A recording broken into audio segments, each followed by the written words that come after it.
Karibuni Saka location, Mulanja sub location.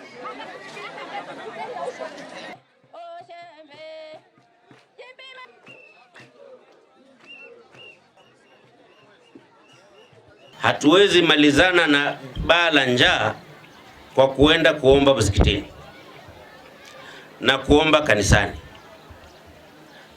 Mungu alisema tutakula kwa nini? Jasho. Sijui pande hizi, lakini kule Hola kuna watu wengine hawalimi siku hizi. Ni mahadithi na masimu kwa gavana. Saa 7 washaingia msikitini Ijumaa mapema, wako ndani, lakini hawalimi. Tinga ziko, mbegu ziko, ardhi iko, wachimbe visima walime, lakini hawalimi. Na sasa hiyo tunataka Tana River njaa ishe. Kila siku watu tafuta ration. Ration imepungua, gavana huleti ration. Hii ration jamani, ration ya Tana River mzima kuanzia huko Kipini mpaka ration. Nani atapeana ration kama hiyo? Unaona hawa vijana wanakusumbua madogo. Hawa wanakusumbua hii sehemu yote. Hizi shamba nimerudisha hizi. Wacha hizo shamba vijana wapewe. Komiti hawa vijana wafanye kazi, walime. Usiwaache wakae idle.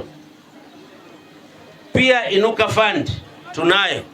Komiti inaisha by January, pesa zitakuwa. Enda chukua mkopo wa Inuka Fund. Anza mradi na kujiendeleza. Sasa tumeweka mbinu tofauti za kusaidia sisi tusonge mbele. Lakini kama nyinyi hamtajipanga, zile manufaa ambazo tumepanga pale hazitawasaidia. Wanaume saa hizi wanasiasa wote wanawaangalia nyinyi hivi kwa macho mawili, kwa kila moja kamera. Na mchunge sana msije mkaingia katika mtego ambaye mtaweza kuja kutoka kesho. Na msipochunga mtatumika vibaya na jina ya vijana haitafika popote, mtabaki mkilia. Sababu hapa nyuma yetu kuna wanaume wamekaa masimba kali. Na hao masimba watawajaribu kuwanyemelea moja baada nyingine. Hivi wamekuja kuwasoma. Kwa hivyo chunge